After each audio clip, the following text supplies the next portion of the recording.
An emotion is usually something is hit me, annoys me, upsets me, and there is something here. For instance, if I see war on television and so on, the first question, and I'm upset about, is where is war within myself? Where do I have war with my neighbor, with my family member? The outside world is nothing but a reflection and a mirror for us. So anybody who comes into our life, who pushes our button, is nothing but a mirror. There's something within ourselves that is not cleared up.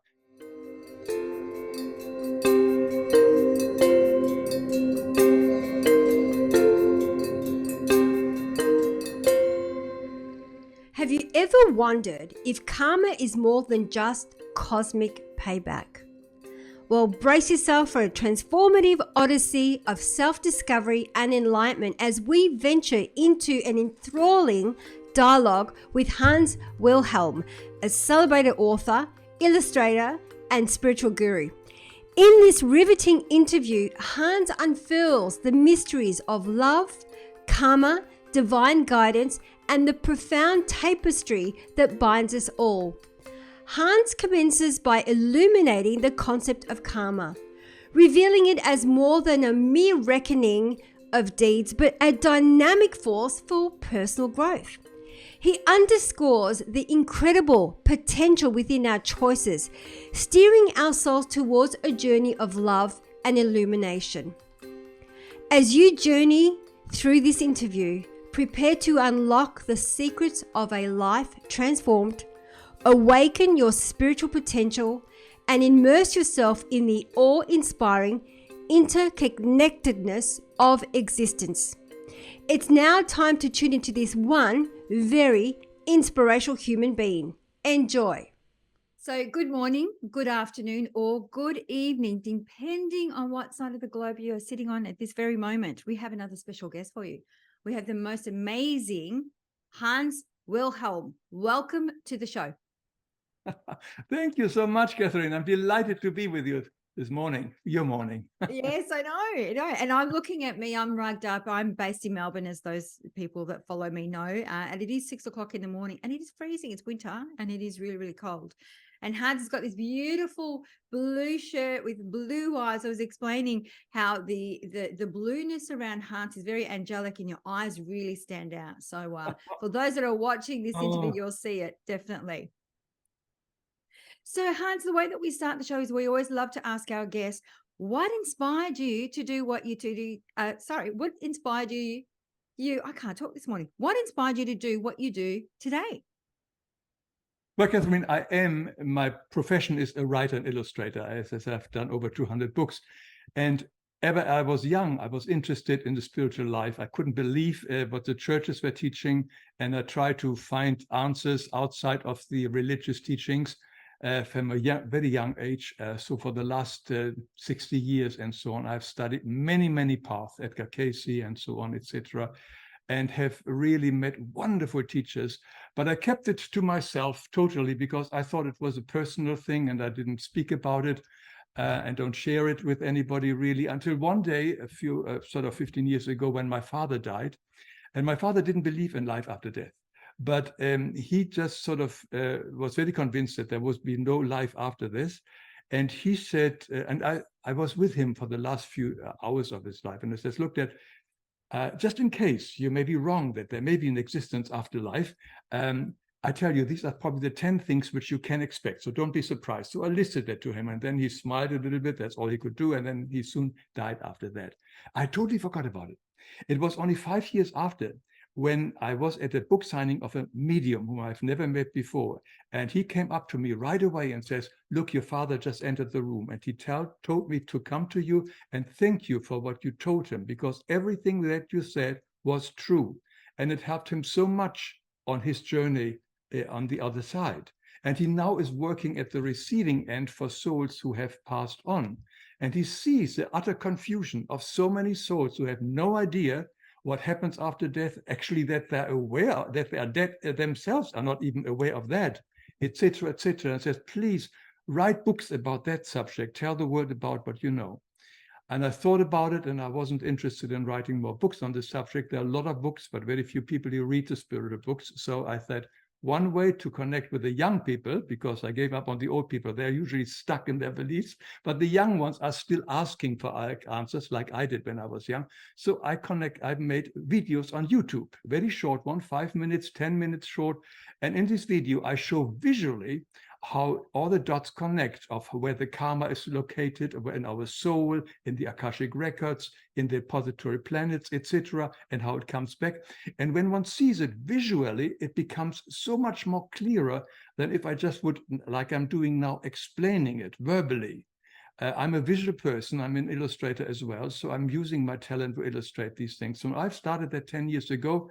They have now seen by millions and millions of people around the world, and I enjoy doing this, and I pass it on. I have zero interest to convince anybody. I am not belonging to any organization. I do not ask anybody to join me. I don't ask for donations. I support this channel on my own. I just merely offer it. And it is basically for myself, because as I read about these spiritual laws, and then I start drawing them out, it made more sense to me. And basically that's what I share to the audience, because it makes sense to me, it may make sense to you. And if it works for you, great. If it doesn't work for you, it's great as well. But so far I have been very thrilled. I've learned so much. I've made so many wonderful contacts around the world with this. And it has become more and more my life now, that I do more and more these videos, and I've got all the correspondence to answer.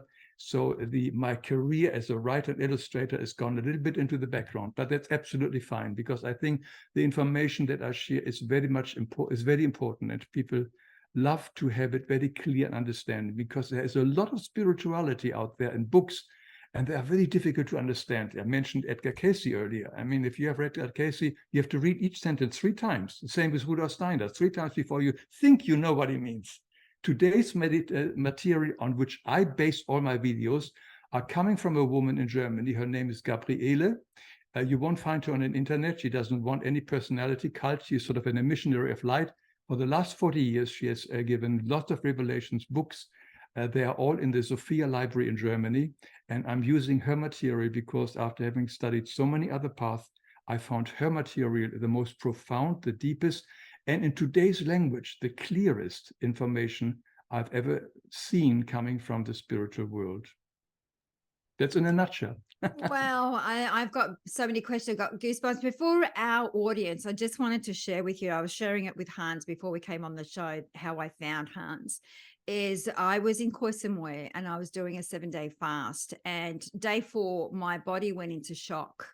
And then I started going really within and thinking about some parts of the world that don't have food, some parts of the world where children are starving, that don't have the luxuries that we have. And I was just in that moment thinking, it's such a cruel world. How could this be? There must be a reason. There must be a purpose. And I started going on a quest, and that's how I found Hans. Because when I looked at you have to go and check it out, because it's so true. The way that Hans describes it, he makes it digestible, easy to understand. And the pictures, because I'm a visual person as well, really resonated with me. So I'd really like to start unpacking, because I think that was what the video made me understand, the law, a little bit of understanding the law of karma and how it influences our lives and experience. So maybe let's start with that, understanding what is the law of karma.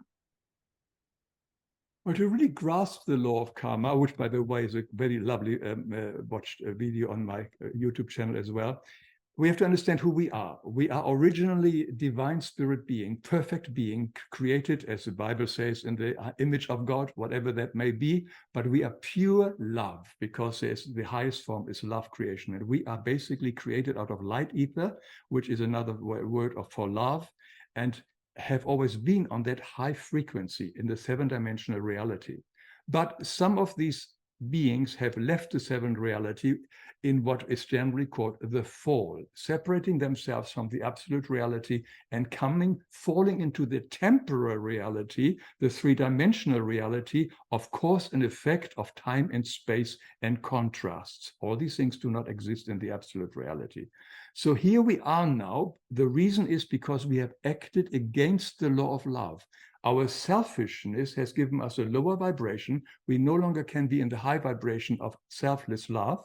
And we have removed ourselves with our lower self-centered love to the degree of crystallization, which is actually the vibration of matter. We are here right now in the three-dimensional world of matter. Matter is basically nothing else than energy on a very, very low energy. So we have, over time, eons on eons of time, left the absolute reality and have what we call shadowed our soul with the negativity from lifetime to lifetime through our selfish centered and acting. And by shadowing our soul, these are what we call the karma, karmic shadows, karmic burdens, which basically impede the light coming out of us. They basically sort of cover us like clouds and burdens us, so we can no longer be a shining being. It is the law of consequences. So in other words, whenever I acted against the law of love, doing something bad to you, to anybody else, even to myself, that negativity is then stored not only in my soul, in the Akashic records, but also in the repository planets of the universe. That's where astrology originally comes from. All the planets in the universe, material and fine material universes, are repository planets of karma. So there they are stored for a while, and they move about. And when they're full, then they start downloading the karma back to us. This can be in the same lifetime, but very often in another lifetime, in a future lifetime. So we are always facing what we have once sown. Or as I have another video called Our Life is on Rewind, we are always facing that, what we have rewound on a spool of life in the past. We are facing our own negativity, not as punishment, but as consequence, so that we see from the other side of how it feels to be hurt, to be hit, to be starved, to be whatever kind of horror we may experience. But most likely we have done the same horror to someone else as well. If we just think about the medieval times, how cruel it was. I mean, you couldn't even move from one village to the other without being killed. It was a horrible time. And that kind of thing, we are probably all have done horrific things in the past, which is the reason why we usually do not remember our past lifetimes, because we are shielded from the negativity that we once have given. We should be alive and focus on this lifetime and not be worried or feel guilt about things we may have done in the past. So in other words, the karma then comes back to us in small energies every day. Each person's day is very different, and it depends on the energy coming back from the stars towards that person. You may have a nasty accident in the traffic. I may have got a bad phone call, or this horrible letter, or I might have a fight with my wife, or things like this. These are no coincidences. These are energies coming back to us, which gives us now the opportunity to clear it up, to forgive, either to expiate it, to feel the pain, or to ask for forgiveness or forgive others who have harmed us. So it's a very straightforward thing. When you see it visually, you will understand it's magnificently simple. There is no punishing God. There is no evil. By the way, the reason why you also got puzzled about it was the reason why I couldn't believe the churches, because they took out reincarnation. And it didn't make sense to me either, why suddenly people have sick children or healthy children, etc. There was no loving God. But once I understood that karma is a self-inflicted law which we have created for ourselves to wake up again to our true essence, which is again divine, selfless, unlimited, and all-inclusive love. I love the way that you describe that, and it really changes my perception, because I was under the belief of we as a soul choose the different lifetimes we want to experience. But what you're saying is we're actually going against our true nature, which is love, light, and truth, right? So that is how then we come here to experience life, is because we're going against our true essence. Is that right? Well, when we are in the spiritual realms, usually where we are as souls before we return back, the expiation of our karma can be very painful and takes very, very, very long time. Because we don't have a physical body, which is a sort of a buffer here. So we are given the great opportunity to incarnate here on planet Earth, which is a very unique planet, because here, contrary to the rest of the universe, all souls from different vibrational spheres can incarnate at the same time. Normally in the spiritual realm, everything is like attracts like. You're surrounded by like-minded kind of souls. But here you come together and your neighbor, your family member, everybody else can come from a very different level and awareness. So here is a wonderful time to meet these souls. And also because we can undo karma, which we may have inflicted with that soul in the previous lifetime. It's a short period of only 800,000 hours or 30,000 days. That is our usual stay here on planet Earth. It is therefore only a school. This is not our home. This is only a school. And there we have the opportunity to suddenly experience our karma, which comes to us, and we have our buffer, our body. We can take pills if we get sick.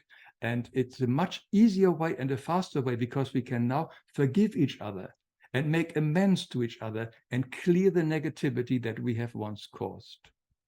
I like that. It resonates with me because I remember having a conversation with my sister. She was always saying to me, how is it that you can endure so much pain in your life? And I said to her that maybe as a soul in a past lifetime, I endured that pain on somebody else.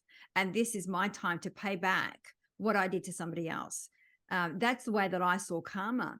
But I love the way that you describe it comes with us, like the whole cause and effect. It drips in every single day, right? Depending on what we do, how we act, what we say, how, if we act out of our alignment. So if we are not of love, truth, and light. So are we able to clear our karma in this very moment as we are living through, as the moment we acknowledge when something happens to us, we're going, oh, okay, that's a piece of karma. Is it a matter of identifying what have I done from a cause and effect point of thing right now in this moment? Or is that going to be too hard for me to connect with because it could be coming from a different lifetime? Both is possible. Very often we sense, like for instance, if suddenly you are having lung cancer and you smoked all the time and you were coughing all the time, the coughing should be a symbol, maybe I should stop it. So a lot of these things are also warning signs. They're not necessarily karma. The stumbling over a stone or something is not necessarily karma. It's just a watch out where you're going and watch out where your thoughts are. So we're facing a lot of other warning signs as well. We are never giving too much that we can't handle. It is all carefully dosed according to our own strengths of our soul. So what we are receiving, we feel it usually. Usually it's, I think in one of your ways of how you deal with this, one of your techniques is basically to explore your emotions and own it. I think that's a very important word. Look at it.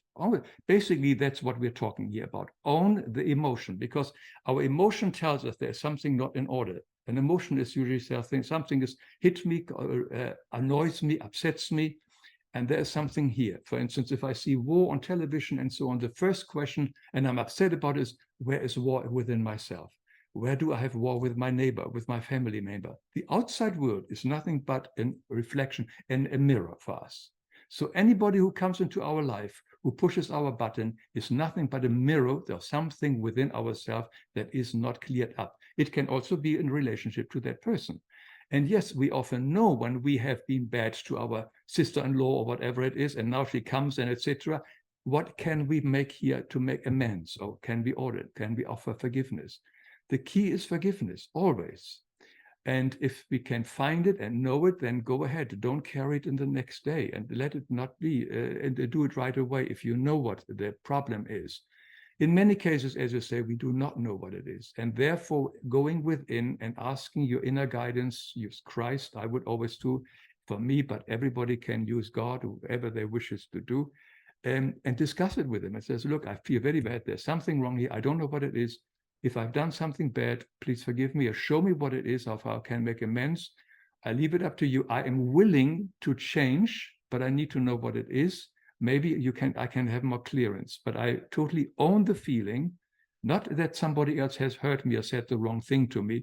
This is only that it caused me a very sick feeling in my stomach.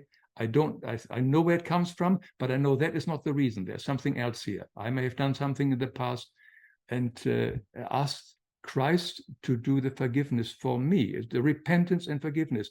And Christ would then do the connection with the other soul. We do not connect directly to the other soul if the soul is not our neighbor we can speak to. But sometimes, like a person who has died, who feels still very guilty about it, or have never said that we love him, I always use, or Christ always says to us, take me, I bring it to that soul. Trust me, I'm much stronger than your thoughts and your willpower. So that's how I deal with it. But it is always a question of clearing up our karma, repentance, forgiveness, making amends, and of course, then no longer doing it. I mean, that's the last final key. We can't just sort of forgive and then continue doing it. So that is the other key, of course, to stop our behavior pattern, which we have found out is not helpful. There's a word that keeps coming up that I have to share with you, and I'd love to hear your insight. I'm a big was a big believer on forgiveness, and I was practicing forgiveness for years. I did Ho'oponopono. And what I found, Hans, what it was doing was the energy that I was asking for forgiveness or forgiving others was the energy of their wrongdoing. And it kept me in this perpetual circle of every time I go to forgive someone, I'm bringing forward of what they've done wrong, right? Rather than, and so then I went, okay, how about forgiveness is not working for me. And I've been practicing it for years because it's all it does is bring forward of the wrongdoings. And so the other word that then came to me was acceptance. And I found this opening, Hans, that I'd never experienced before. Acceptance at a soul level that I chose, and I'd like to hear more about the reincarnation, that I chose this life. I chose this experience. I chose these relationships and these people around me. I accept them and love them for who they are. So, because you mentioned the word forgiveness a lot, and I've only just come to light of this realization. It's taken me, 50 odd years. 50 and a half, 57 years to come to that realization. After practicing it for about 20 something years, I realized that it wasn't working for me. And I'm just talking about me here. So Hans, I'd really love to hear your thought on it. I made a video called Don't Be a Victim, which is basically what you're saying. When you realize that the person who has harmed you is only reflecting a weakness in yourself, like I'm not good enough and he just punches you, and sort of, so if you see him as a mirror, thank you. If you have done some harm to that person in a previous lifetime or this life, hurts you back, also thank you. Now we are sort of solving our karma. The third possibility is that you have asked the soul prior incarnating with a soul contract to come into my life to really hurt and hit me and be really bad to me so that I can learn maybe compassion, understanding, love. So he becomes my mentor, my teacher. So in all three cases, these are all instigated by myself. I created it in all cases, and in all cases, they're here to help me. Everything is here to help us. Everything is medicine. And as you say, once we understand that, real forgiveness is no longer necessary. I mentioned it in this video because then comes a step of gratefulness, thankfulness to the same person. It's a long step. I know a lot of people who feel abused or mistreated and so on, to be grateful to that. I understand it is a big step, but eventually when you understand that this is all done for us and not to us, it's a different story. I always like the analogy of the raw diamond. If we see ourselves as a raw diamond, the cutter, the grinder, and the polishers are those horrible beings. We would call them evil to us. But without their work, we would never sparkle. So all these people around us help us to sparkle if we treat that right. So I think what you did is perfect. You understand. Eventually, the point is you come be grateful for that, for the people who we think have done us harm. They have reminded us of something in us to clear it up. They have dissolved karma, and they have also given us opportunity to grow in areas we normally would not have grown. And it helps our soul to become more compassionate and understanding for other people's miseries and difficulties. Yeah, I agree with that, because I feel that now I have a sense of love like I've never had before, a sense of understanding and compassion like I've never had before. And absolutely, like I look at all the things that I've endured over time, have been my greatest teachers. The hardest things I've experienced in life have been the most profound. And I know it's a big dichotomy from, if you want to label it good or bad or good or evil, whatever that may be. But they've all taught me some amazing things. I wouldn't be the person that I am today without those experiences. Now, do I have those people in my life? No. But I love them dearly, and I love them for what they taught me. Yeah.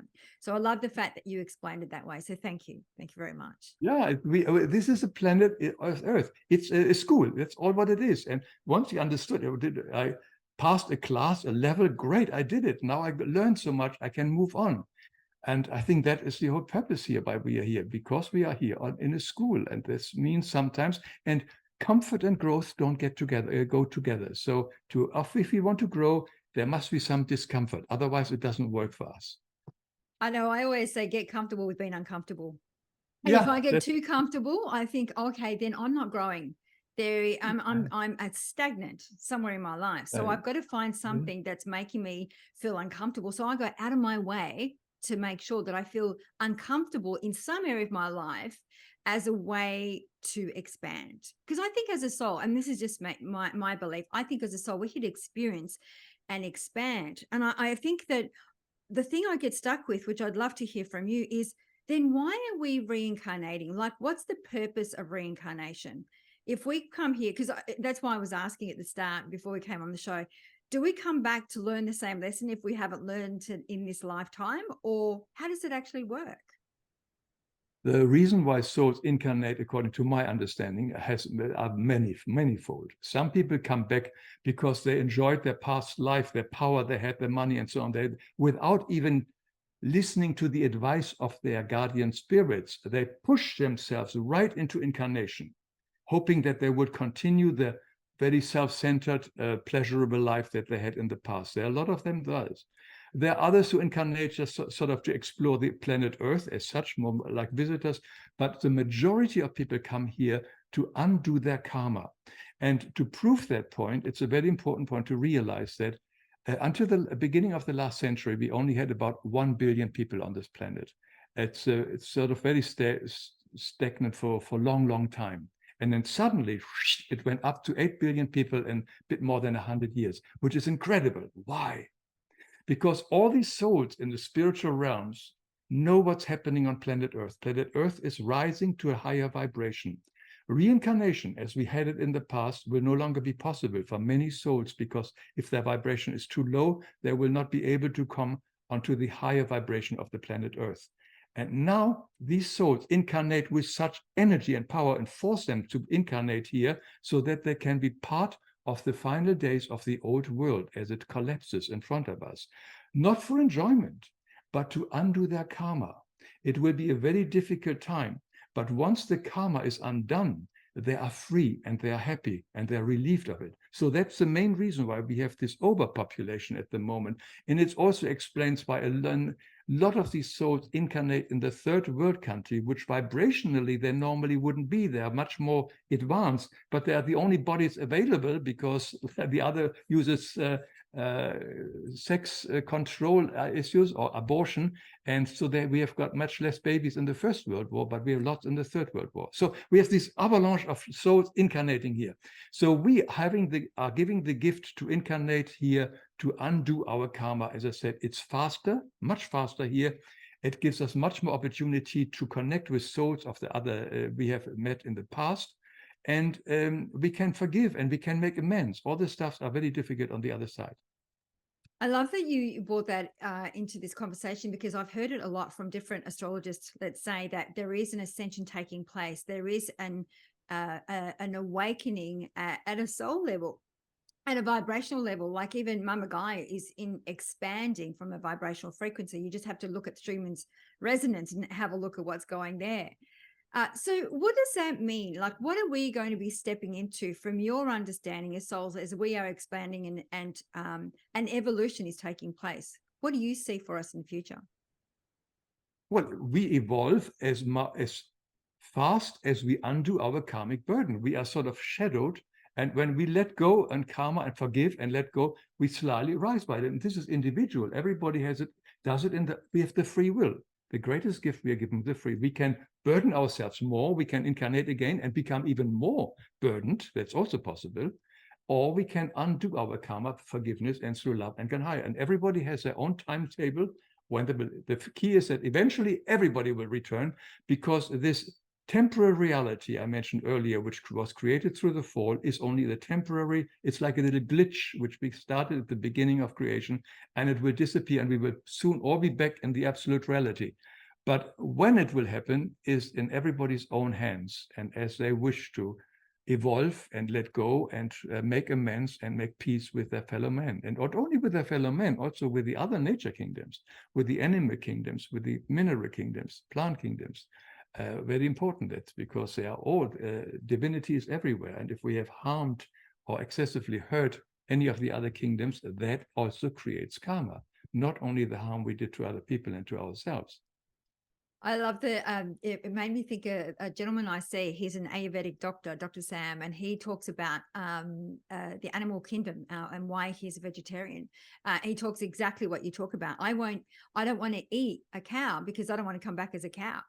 I don't want to eat, so the way that he described it was very much like very respectful of the animal kingdom, which I love the fact that you brought that up.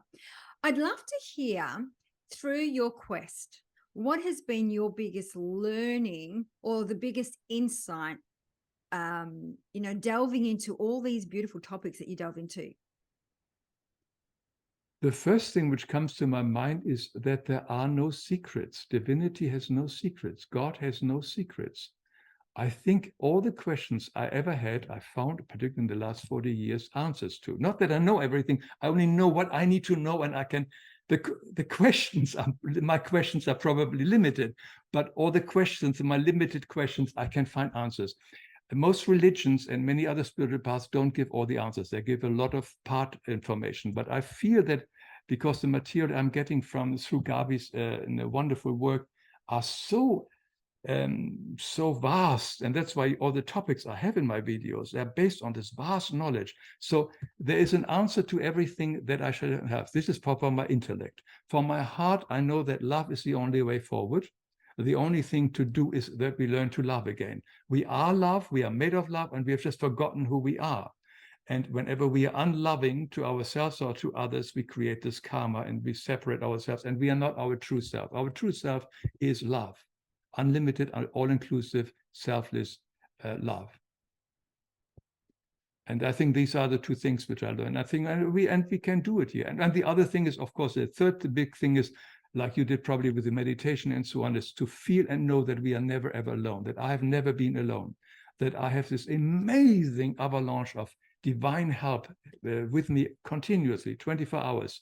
I only have to ask them, connect with them, and they're here to help us because they want us to succeed in this very short period of our local visit here to planet Earth. They're on our side. Then do everything possible for us to succeed. That does not mean that they answer all our wishes, because they are usually from the ego, but they want us to succeed in the main purpose why we are here, to become love again. So I love that. I do practice that, although it is very hard is this day and age when we are living most of the time in our minds thinking, and that's where the ego is. We're thinking, over processing, over analyzing. So dropping into your heart is a practice I do as often as I can. Easier said than done. And I love the fact that we're here so the way that I see, we're here to increase our vibrational frequency. It doesn't mean that we're going to transition. It just means that as we do that as souls, we're helping the collective increase their vibrational frequency. Is that correct? As we're increasing, and ourselves as well, both. Both. But then, what I guess for me, what I'm looking at is, how is it that we're in this day and age? So if we're looking at guidance, because I know a lot of people go, well, where do I get my guidance from? And a lot of people look external for guidance, whether it's government, whatever that may be, external.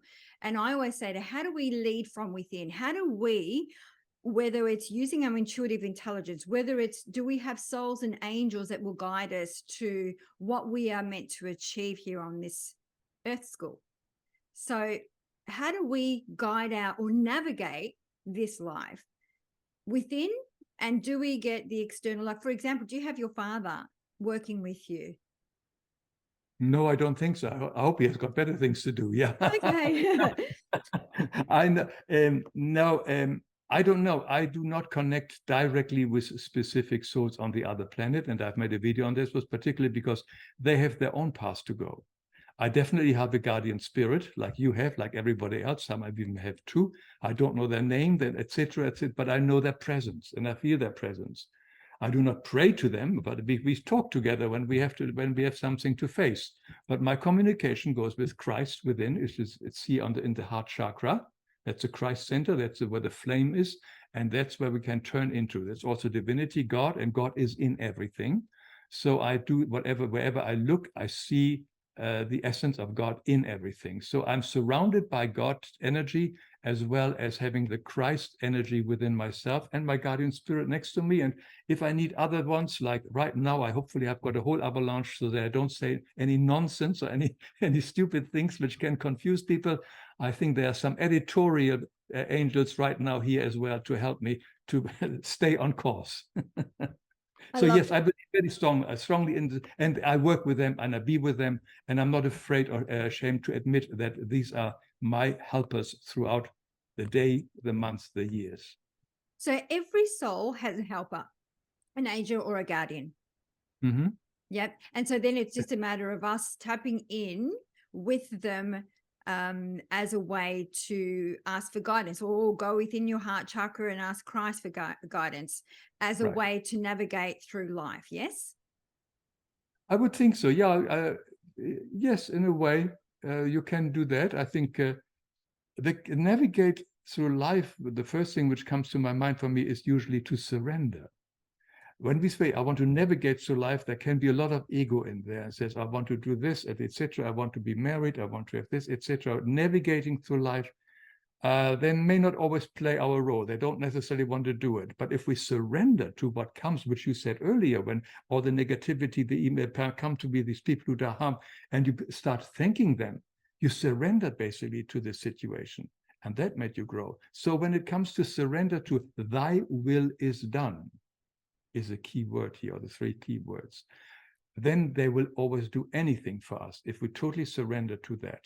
But we can still ask them for some to give us guidance and help and clarity. I think the most thing important is clarity. When we have an odd feeling as something is missing, something is wrong, what can I do now to make this right? Help me, to show me. And then something will come up on television, or wherever you may suddenly realize that can be a guidance which helped us. So they are here to help us in every form. But they're not like a genie to ask, like the New Age teaching, like The Secret and so on. I want this and this, and they give it to us. That is not what I believe in. I love the fact that you brought that up, because it's some people will say, I've asked my angel that I need to win Tats Lotto this week, but it's just not happening. Or I've prayed God for money, and it's just not happening. So what's the point? And I think they've missed the point. They've missed the point, right? That is the point. It's external, once again, externalizing it and asking for external help, when really it's about looking at, and that's a victim mindset too, I think, when we give our power away like that. And you talk a lot about victim as well. I watched one of your videos. So how do we move away from that victim mindset? Because I see that a lot, Hans. I see a lot of people, poor me, this has been done to me, and play this victim. But I feel like the victim also plays a purpose in their life. We're talking like everything either hinders or helps us. And I think that sometimes people hang on to this victim role because if I'm a victim of whatever circumstance, I will get the support I need because I don't have the courage to ask for the support. So there's always, I can see like a secondary gain. And I'd love to hear how that works with karma as well. So how do we move away from the victim mentality? Well, one of the main reasons also a victim is our ego. It says, I get sympathy. Everybody else, I tell my friends, everybody, my husband, my wife is mistreating me, or how terrible, terrible. I get all the sympathy. This is energy, the prana sucker. So very often, not always, but very often, it's basically to make yourself important. It's the opposite of it, sort of the ego plays in the opposite of it to play that out. And how do we get out of it? Is basically to realize what you did or yourself there. It says everything is here to serve us. And the pain, the suffering, which I'm going through that is as horrible as it may be, It is only temporary here. It is not happening in reality as such. We can be the observer, remove yourself from the situation and understand that on a certain level, on a soul level, you have asked for that situation, either directly, previous to your incarnation, or through your negative action, which was your free will. I once hurt somebody, now they're hurting me back. I have created the situation. I'm totally responsible. So owning the situation is very important. And then in the end, also be grateful and thank the situation. I think the thanking of the situation is helpful, but it's difficult to get someone else. Now, I want to mention one point here. Sometimes we are not here to be hit and how shall I say, abused by any human being. So it's if somebody is abusing us, it is our duty to remove ourselves as fast and as possible to stop it, and not to continue the victimhood, not only for our reason, but also for the victimizer. The victimizer is using his free will and is creating more karma by hurting us. So we stop this, we're moving us, we law case, whatever we can do, and remove ourselves so that the victimizer no longer creates more karma again for himself, like I for me. So there is another thing to be said. It says nobody is here to be hurt or victimized by any other human being. So we must stop it, and all we are here is to love and understand. But sometimes we have to remove ourselves from these difficult situations, practical things. Yeah, and that's once again, that goes to boundaries, right? It's once again, we do have a choice.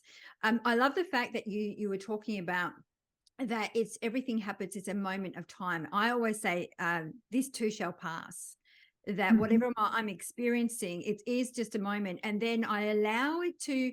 So you were talking about feelings, I do allow myself to feel it and experience it. I don't go, oh, I shouldn't be feeling this, or I shouldn't be experiencing it. I allow myself to experience it, so it goes through a lot quicker. But then I go, what did I learn from it?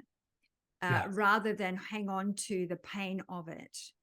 Very good. Yeah, I like that. The focusing, basically, you're experiencing the pain and let it flow through you, not pushing it back.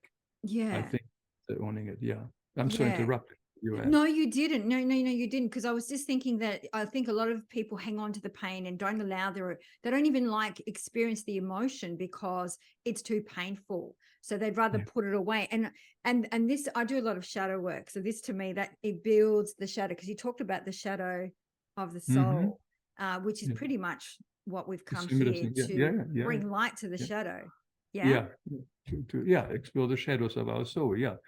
To undo the shadows so that the soul shines again. I can see that. A lot of people are just sometimes not willing to face, or I think most people are not. We are not trained to face our emotions. Men particularly are not. We all in our head, as you said earlier, and so it's to face our own emotions is very difficult. Yeah, and so maybe just tying in the karma with the shadow, we are here to do shadow work, all of us. Is that correct? And your definition of shadow work, so that we understand each other, is what? So the shadow work is the way that I look at it. And sometimes you talked about a diamond. Sometimes there is a diamond in our shadow. There is a gift. Oh, I think not sometimes. There is always a gift in the shadow. As I keep delving into the shadow work, I keep finding these beautiful diamonds. And the shadow work could be things that we as a child were not acceptable, so we've pushed away, and these could be our natural talents and skills that we're not even aware that we have within us.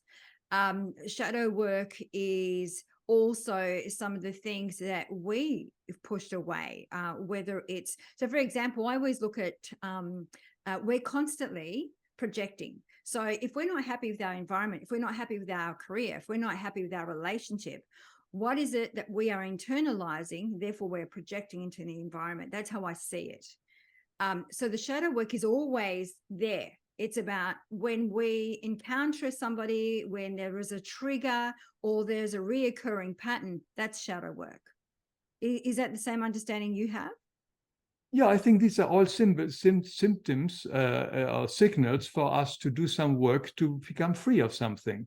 And as we may have stuffed something into our past, and to free of it. Every time we do, every emotion is a signal, something to clear something up. And if we push it back, it will come back again, of course. It comes always, it will show itself. So whatever is giving me an emotional charge, is something that is in me that needs to be cleared up in whatever way. It can happen from childhood, can be very often a false belief created from childhood, and we have to overcome that one. So all these things are necessary to undo, and I think all of these works.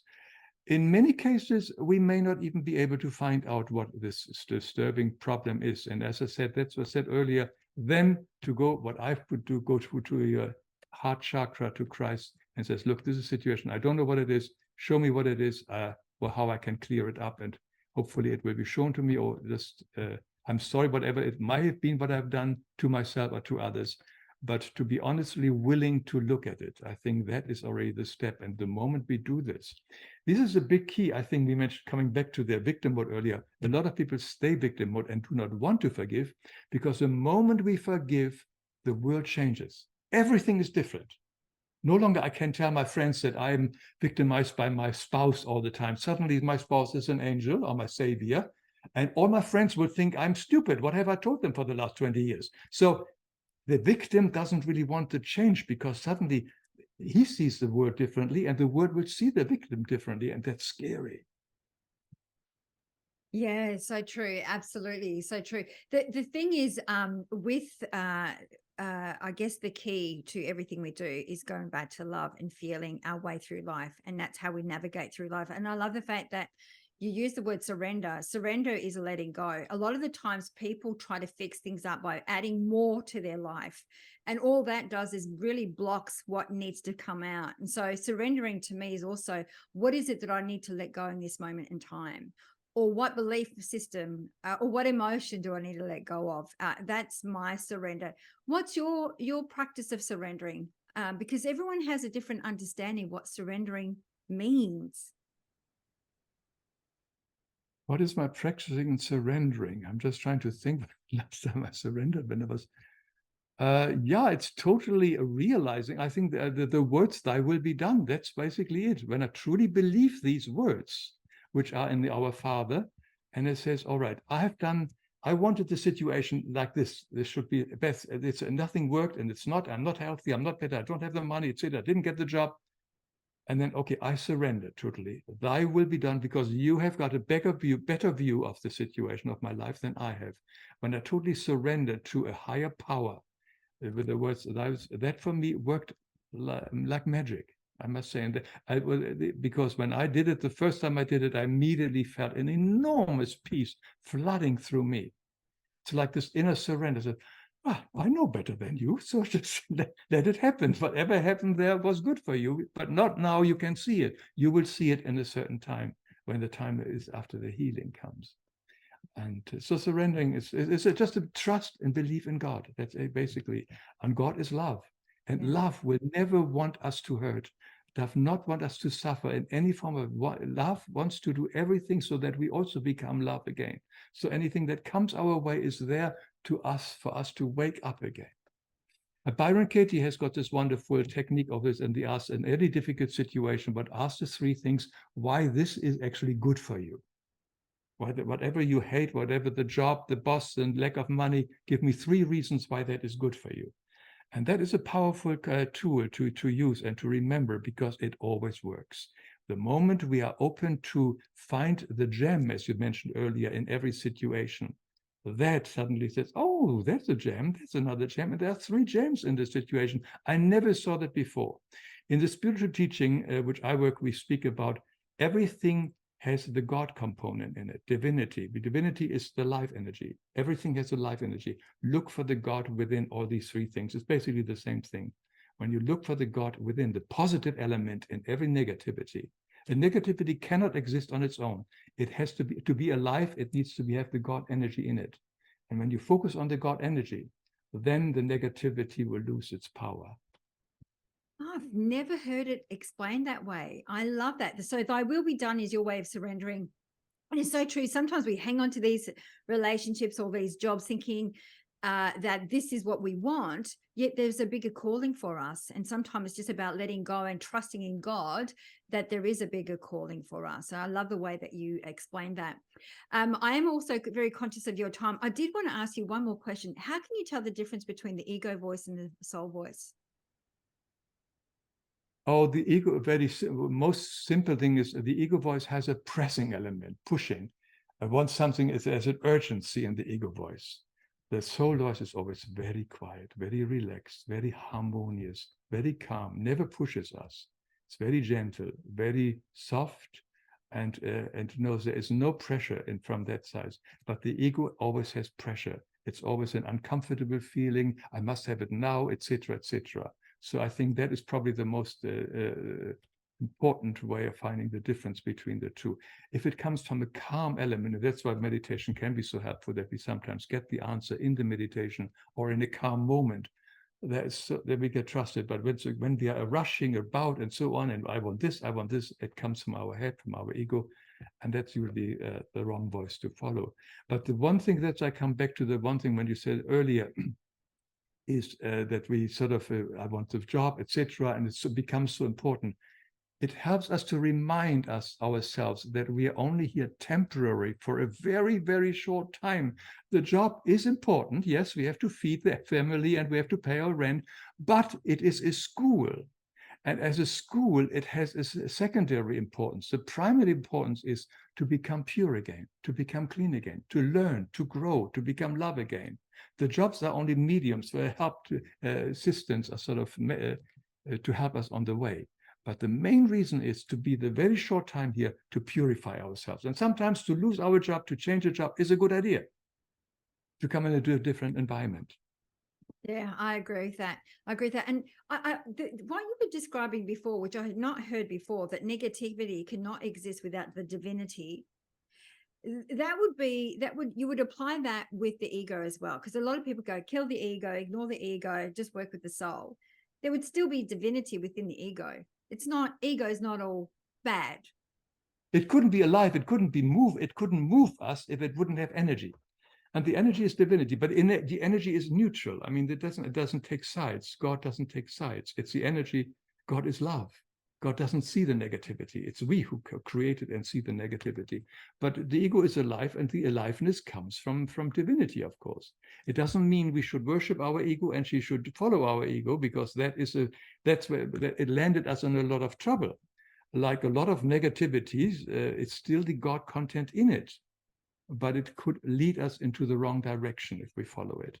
So everything, that's the one thing, everything, wherever you look, you do not see God, but you see God in everything. Every atom has a God element, every molecule and everything. So everything cannot exist without the energy of life energy, the life force, basically. It's vibration again, the key vibration is in everything. And when we focus on it, which is basically, as I said, look for the positive in the negative, there we have it. And there's suddenly the answer. Suddenly the clouds disappear and we see the blue sky again, because, wow, we were surrounded by 3 gifts, which I mentioned earlier. Some wonderful things which I've never seen before. But we have to be open to find the positive and the negative in the person who is harming us, the situation who is harming us. What is the positive here? What can I learn from it, grow from it, and how can I love it? I love that. Hans, I am conscious of your time. I'm going to have to have you back on the show, because I haven't asked all the questions that I wanted to ask you. But the way that we wrap up the shows, we always love to ask our beautiful guests is what are 3 shiny golden nuggets or 3 practical exercises or tools that you would like to leave for our audience today? My letters I always assign is love is the only way forward, because that is a very important thing. We are love, we are here to love, and love is the only thing which brings us out of this mess, whether we like it or not. And it's not the ego love, not the sexual partner love, but the big love, the divine love. The next point is being grateful. If we are ever down in whatever negative situation, immediately find a handful of points why you are grateful for this, what is in your life right now to be grateful for. The moment we focus from our problem to what we are grateful for, it changes everything in our body. The whole chemistry in our mind changes, and we can immediately, really instantly, come out of a very gloomy mood when we really are willing to look for life, at least 5 things or people in our life we are grateful for. I think it's a very powerful thing.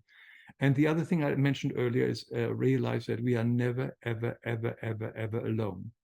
And in a time when there is so much loneliness in our time, and I get the letters of loneliness and suicide and so on, that to realize that we are never really here alone, and that is always the whole universe is on our side to help us, and to help us to pull through this valley of shadow and to come back out onto the light again.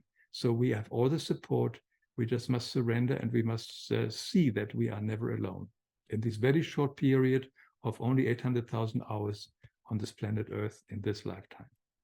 Oh, namaste. I love everything that you said, Hans, and I love all 3. And I practice gratitude, and I think it makes me look at the things that I have and be grateful for the things that I have. So thank you so much for your time, your energy, your wealth of wisdom. Definitely have to get you back on the show.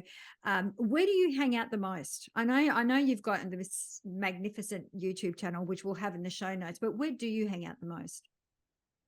That's basically, I don't do much other the social media and so on. I do my YouTube channel, Hans Wilhelm. You punch my name in and it will immediately come up. But no, I just am very careful with I do have Facebook page as well, and my website, lifeexplained.com. But I have no time anymore, and I'm very grateful that I never started this stuff like Pinterest and so on. So I do very little on the other field. So that's where I hang out. I hang out with my videos. And if anybody's interested, they will find it. And if they don't like it, that's fine too. It's everybody has a free will. I love it. I love them. I highly recommend to our beautiful audience to check it out. For me, I've learned so much and helped me pull me out of that state when I was doing the 7-day fasting for sure. So once again, thank you for your time, your energy, Hans. You're beautiful. Your messages are beautiful. Your drawings are beautiful.